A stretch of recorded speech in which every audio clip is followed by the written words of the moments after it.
दो लड़कियां खेल खेल में जंगल में जाकर ऐसे खतरनाक रिचुअल को करती हैं जिससे कि उनकी पूरी जिंदगी चेंज हो जाती है। और बहुत दिन गायब होने के बाद जब वो अपने पेरेंट्स को मिलती हैं तो पता चलता है कि वो अकेले नहीं आई होती बल्कि बहुत ही खतरनाक चीज उनके साथ आई होती है। अब क्या ये लड़कियां इन शैतानी चीजों से बच पाएंगी या नहीं, चलिए जानते हैं आज की हमारी इस कहानी में। कहानी एक औरत से शुरू होती है जो कि प्रेग्नेंट है और वह अपने पति के साथ आई होती है और ये दोनों ही फोटोग्राफर होते हैं। तभी उस औरत को एक बच्चा मिलता है जो उसे एक और औरत के पास लेकर जाता है जो उसके होने वाले बच्चे को ब्लेसिंग देती है। उस औरत के पति का नाम है विक्टर, लेकिन विक्टर ब्लेसिंग और इन सब चीजों पर यकीन नहीं करता है, लेकिन विक्टर की वाइफ इस पर बहुत ज्यादा बिलीव करती है। अगले दिन जब विक्टर की वाइफ होटल के कमरे में अकेली होती है तब यहाँ पर भूकंप आ जाता है और वो बिल्डिंग टूट जाती है। फिर विक्टर अपनी वाइफ को बचाने के लिए बिल्डिंग के अंदर आता है जहाँ वो उसको फर्श पर गिरी हुई मिलती है। अब डॉक्टर विक्टर को बताते हैं कि उसकी वाइफ की जान खतरे में है और वो उन दोनों में से किसी एक को ही बचा सकते हैं। और यहाँ से कहानी कुछ समय आगे आती है जहाँ विक्टर की बेटी एंजेला बड़ी हो चुकी थी और वो अपनी माँ का सामान देख रही होती है जिसमें से उसे एक स्टॉल मिलता है। एंजेला आज अपनी दोस्त कैथरीन के घर जाना चाहती थी, लेकिन विक्टर उसे अपने साथ रखना चाहता था और वह अपनी बेटी को खोना नहीं चाहता था, इसलिए वह उसको अपने साथ ले जाया करता था। लेकिन वह फिर भी एंजेला को परमिशन दे देता है। अब स्कूल में हम एंजेला की दोस्त कैथरीन को देखते हैं। स्कूल के बाद एंजेला और कैथरीन जंगल में चली जाती हैं जहां एक जगह बनी हुई थी और वहां बैठकर ये दोनों आत्माओं से कांटेक्ट करती हैं और एक नेकलेस को एज अ पेंडुलम यूज करती हैं। एंजेला अपनी माँ से बात करना चाहती थी जिसे उसने कभी नहीं देखा था। रात को विक्टर बैठकर उन फोटोग्राफ को देख रहा होता है जिसे उसने खींची होती है। अब लाइट एक पल के लिए फ्लिकर होती है और हम विक्टर के लैपटॉप में देखते हैं कि वो फोटोग्राफ के फेस बिगड़े हुए होते हैं जबकि रियल फोटो बिल्कुल ठीक थी। एंजेला को घर ना आता देखकर विक्टर एंजेला की दोस्त कैथरीन की माँ से पूछता है, जिस पर वो बताती है कि कैथरीन ने उसे बताया था कि वो और एंजेला अपने एक दोस्त के घर पढ़ने जाने वाले हैं और वह दोनों शायद वहीं पर होंगी। इधर कैथरीन के घर वालों को कैथरीन की दोस्त से पता लगता है कि एंजेला ने ही उसे ऐसा कहा था कि अगर कोई हमारे बारे में पूछे तो कह देना कि हम उसके साथ ही हैं। और इसके बाद दोनों लड़कियों के पेरेंट्स जंगल में ढूंढने जाते हैं जहां इन्हें एक बैग और एक रूम मिलता है, जिसके बाद ये लोग पुलिस को इन्फॉर्म करते हैं और अब पुलिस उनकी तलाश कर रही थी। और इसी बीच विक्टर और कैथरीन के पेरेंट्स में बहस हो जाती है। इधर घर पहुंचने पर विक्टर के घर की लाइट ऑन थी जहां उसके पड़ोसी एक औरत को लेकर आया था जो एंजेला के लिए प्रार्थना करने आई थी, जैसा कि उसने उसकी बहन के खोने के समय किया था। लेकिन विक्टर उस लेडी को वहां से ले जाने के लिए कहता है। तभी हम देखते हैं इन लोगों ने मिसिंग पर्सन के पोस्टर हर जगह लगा दिए थे। लेकिन अगले दिन एक लड़के को तबेले में एंजेला और कैथरीन मिलती हैं जिन्हें पता ही नहीं था कि वह कहाँ है, जिसके बाद उन्हें हॉस्पिटल ले जाया जाता है जहां दोनों लड़कियों को कुछ भी याद नहीं था कि वह कितने दिनों से गायब थी। जिसके बाद उन दोनों का फुल बॉडी चेकअप होता है और डॉक्टर ये जानने की भी कोशिश करते हैं कि उनके साथ किसी ने गलत तो नहीं किया, लेकिन सारे ही टेस्ट नॉर्मल थे और उन दोनों को कोई भी स्ट्रेस नहीं था। यहाँ हम कैथरीन को देखते हैं जो काफी अजीब तरीके से देख रही थी और उसी रात हम एंजेला को देखते हैं जो अपने पिता को बताती है कि हम दोनों जंगल में आत्माओं से कांटेक्ट करने गए थे क्योंकि उसे उसकी माँ की आत्मा दिखती है जो उससे बात करती है और वह एक बार अपनी माँ से बात करना चाहती थी। और तभी हम विक्टर के पीछे एंजेला का शैतानी रूप देखते हैं जब एंजेला विक्टर को वहाँ से जाने के लिए कहती है और तब हमें ये पता लगता है कि यह दोनों लड़कियां जंगल में पोजेस्ड हो गई हैं।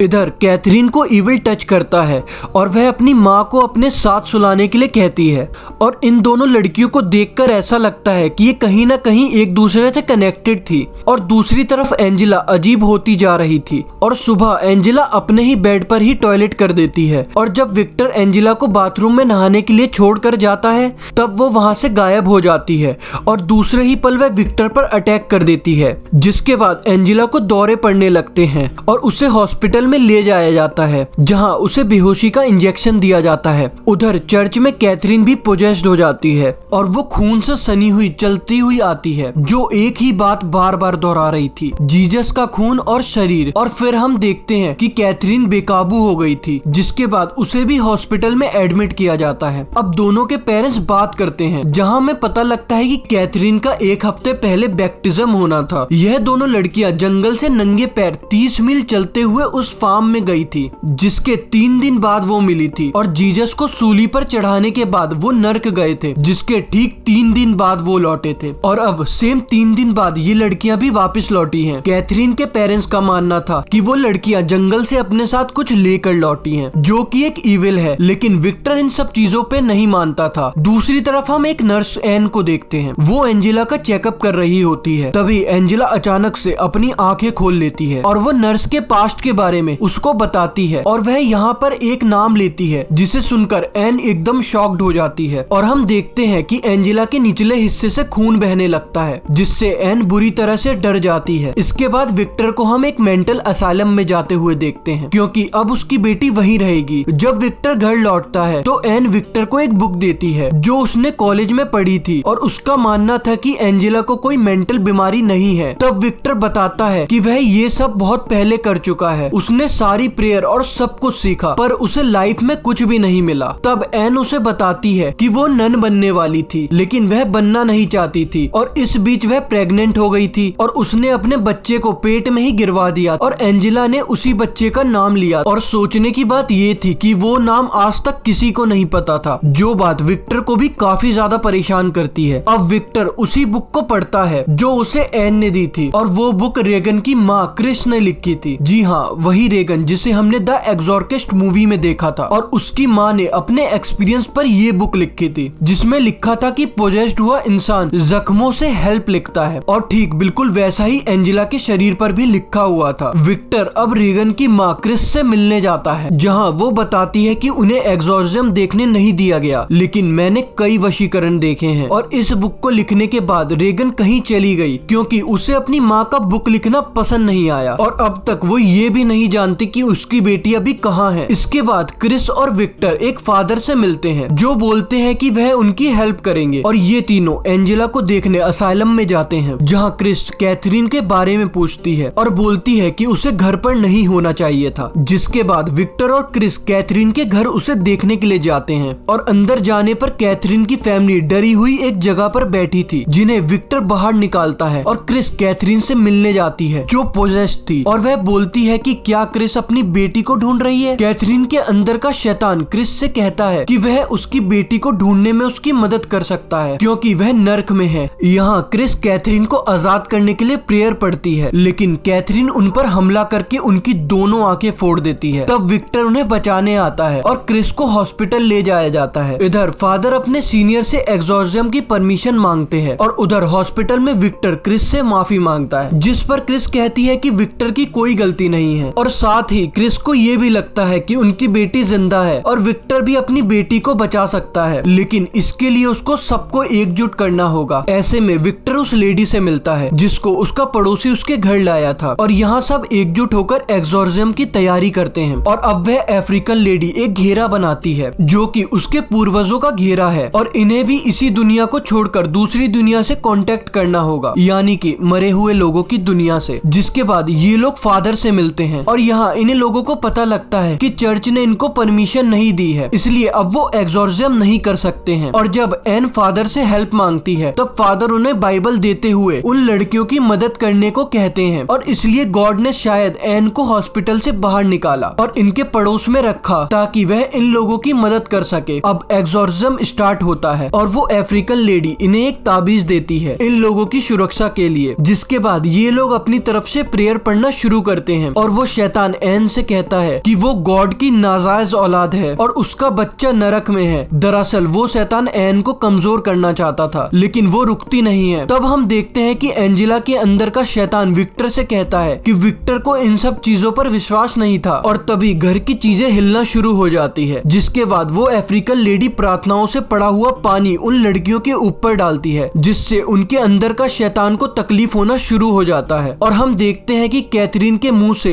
मांस का एक टुकड़ा बाहर आता है। दोस्तों इन लोगों में से किसी को भी एंजेला और कैथरीन को छूने से मना किया गया था, जिसके बाद दोनों लड़कियां बुरी तरीके से हिलना शुरू कर देती हैं और उनकी हाथ की नसें उभर कर आती हैं, जिसके बाद उनके मुंह से धुआं निकलता है जो इनके शरीर में फटने से पहले निकल रहा था, जिससे वो अफ्रीकन लेडी शांत करती है और वह बस शुरुआत थी। वो अफ्रीकन लेडी विक्टर से कहती है कि जो पानी एंजेला और कैथरीन पर गिराया गया था वो उसे घर से दूर फेंक कर आए। इन सब के बीच हम ये देखते हैं कि कैथरीन के पिता इन सब चीजों से बच रहे थे, क्योंकि वो अपनी बेटी को ऐसे नहीं देख सकते थे, लेकिन उसकी माँ उनको अंदर लेकर आती है और ये लोग वापस प्रेयर शुरू करते हैं, जहाँ वो शैतान विक्टर से कहता है कि उसने पहले ही फैसला कर लिया था ना। दोस्तों दरअसल विक्टर की वाइफ को जब हॉस्पिटल ले जाया गया था तो उसने डॉक्टर से अपनी वाइफ को बचाने के लिए कहा था, ना कि अपनी बच्ची को, क्योंकि विक्टर को अपनी वाइफ को बचाना था। यहाँ हमें ये भी पता लगता है कि कैथरीन के पेरेंट्स को भी वो नहीं चाहिए थी, लेकिन वह जिंदा बच गई थी और शायद इसीलिए ये दोनों एक दूसरे से जुड़ी हुई थी। और अब इन लोगों को इन दोनों लड़कियों में से किसी एक को चुनना होगा, वरना वो शैतान दोनों को मार देगा। जहाँ एंजेला और कैथरीन इमोशनल होकर अपने अपने पेरेंट्स से उन्हें चुनने को कहती हैं, लेकिन इन दोनों के पेरेंट्स ही किसी को भी नहीं चुनते, क्योंकि अगर वो किसी एक को चुनेंगे तो दूसरी लड़की की मौत हो जाएगी। तभी वहाँ फादर आ जाते हैं और एग्जॉर्सिज्म करने की कोशिश करते हैं, लेकिन वो शैतान फादर की गले की हड्डी को तोड़कर उन्हें बहुत बुरी तरीके से मार देता है। तभी विक्टर एंजेला के गले में उसकी माँ का स्टॉल डालता है, जिसे उसने एंजेला से दूर रखा था, और कहता है कि वह और एंजेला की माँ उसे हमेशा प्यार करते थे और हमेशा करते रहेंगे। यहाँ वो अपनी बेटी से अपने लिए हुए डिसीजन के लिए भी माफी मांगता है, और ये सब सुनकर एंजेला बहुत ही ज्यादा इमोशनल हो जाती है और हम एंजेला को सही होता हुआ भी देखते हैं। तभी कैथरीन अपने माँ से पूछती है कि उसका क्या होगा, वह मरना नहीं चाहती। और दोस्तों यहाँ पर आता है एक ट्विस्ट। कैथरीन के पिता कह देते हैं कि वह अपनी बेटी को चुनना चाहते हैं, जिसके बाद सब कुछ बिगड़ जाता है। दोनों लड़कियां तड़पना शुरू कर देती हैं और हम देखते हैं कि एंजेला हवा में ऊपर उड़ जाती है और उसे दर्द होना शुरू हो जाता है। वह खुद को आजाद करने के लिए डेमन से फाइट कर रही थी। दूसरी तरफ हम क्रिस को देखते हैं जो हॉस्पिटल से इन दोनों लड़कियों के लिए प्रेयर कर रही थी, और इधर एंजेला के मुंह से एक ब्लैक लिक्विड बाहर आता है। और यहाँ पर एक और बड़ा ट्विस्ट आता है जब एंजेला आजाद होकर जिंदा बच जाती है और कैथरीन को होश नहीं आता,